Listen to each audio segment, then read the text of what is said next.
जीवन एक संघर्ष है।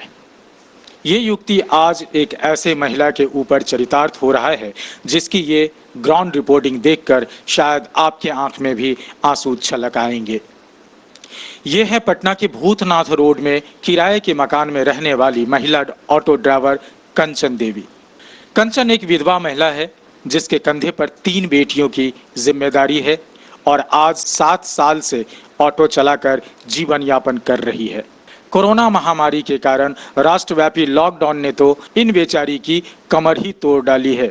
ऑटो बंद है, आमदनी का दूसरा कोई स्रोत नहीं है और न ही कोई सरकारी अनुदान ही मिल रहा है। आइए सुनते हैं कंचन ऑटो वाली की दुख भरी दास्तान। नमस्कार, मैं अमलेश आनंद। मैं आज आप बात करूंगा, वो उनसे बात करवाऊंगा जिनका नाम है कंचन कुमारी। कंचन जी, मैं आपकी जर्नी के बारे में जानना चाहता हूं कि आप किस तरह से ऑटो चला करके अपने बच्चे का भरण पोषण कर रही हैं। उसके बारे में आप अपना ज़रा परिचय दें नाम के साथ। मेरा नाम कंचन देवी है। मैं भूतनाथ रोड में रहती हूँ। मैं 7 साल से ऑटो चला के अपनी 3 बेटियों को पालन पोषण करती हूँ। अभी तो लॉकडाउन है तो हम 4 महीना से बैठे हैं, बिल्कुल बेरोजगार हो गए हैं।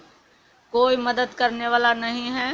हमारे घर में ऐसा भी हुआ एक दिन कि हमारे घर में 4 दिन चूल्हा नहीं जला है। अगल बगल के लोग हमारे घर में खाना पहुंचाते हैं। एक गीता आंटी हैं, मेरे बगल में रहती हैं, वो हमको हर चीज़ देती हैं।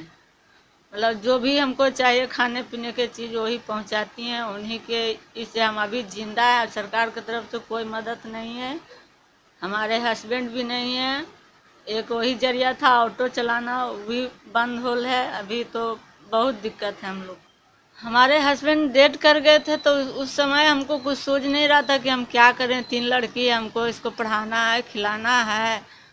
लड़का भी एक भी नहीं है तो तीनों लड़की को कैसे हम क्या करें। किराया भी देना है, खुद का घर तो है नहीं। फिर कुछ दिन हम किसी के यहाँ खाना पीना बनाए, उससे कुछ काम चला। फिर 2013 में हमको पेपर में मिला ये ऐड ऑटो चलाने का, तो हम गए वहाँ ट्रेनिंग किए। फिर ऑटो सीखे हम लोग, लाइसेंस मिला। ऑटो लोन पर हम लोग को मिला बैंक बड़ौदा से।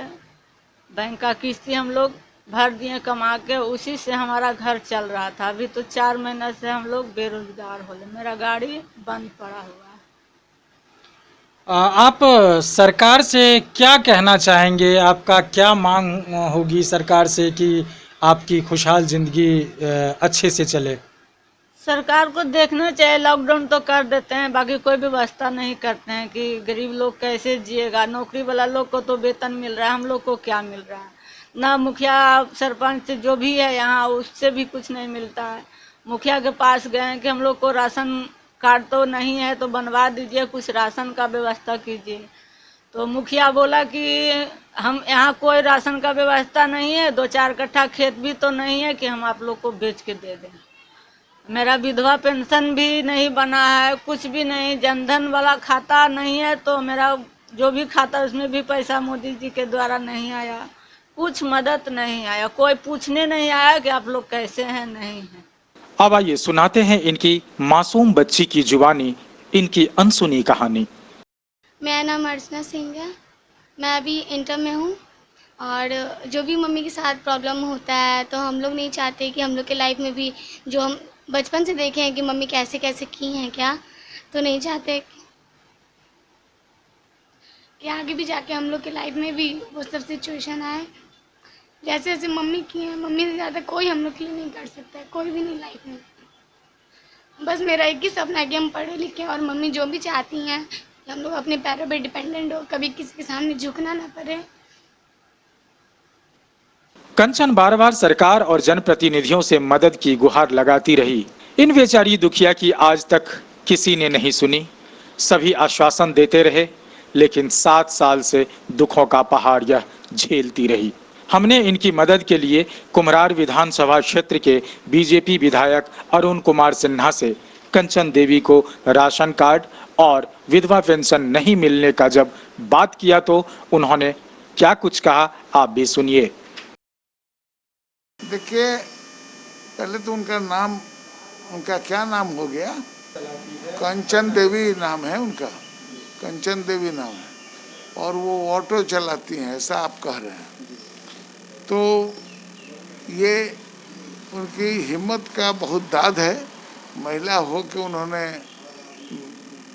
इसका मिजाज बनाया कि हम भीख नहीं मांगेंगे, हम एक स्वावलंबी बनेंगे और हम ऑटो चला कर भी, जो अमूमन पुरुष लोग चलाते हैं, तो वो ऑटो चला कर भी हम अपना और अपने परिवार का, पहले तो मैं उनके इस हिम्मत को दाद देता हूँ। और आप जब कह रहे हैं कि उनका राशन कार्ड भी नहीं और विधवा पेंशन जो उनको मिलना चाहिए वो भी नहीं मिल रहा है, तो वो प्रॉपर आवेदन देंगी और उसकी कॉपी मुझे भी देंगी, तो मैं जिलाधिकारी और SOR सबसे बात करके, और जो अगर वो सब कुछ ठीक ठाक रहा तो उनको जल्दी उसका मुआवजा और उनको पेंशन भी मिलेगा, उनको राशन कार्ड भी होगा, और कोई सहायता, दूसरी सहायता जो भी कानूनी ठीक होगा वो उनको हम लोग दिलवाएंगे।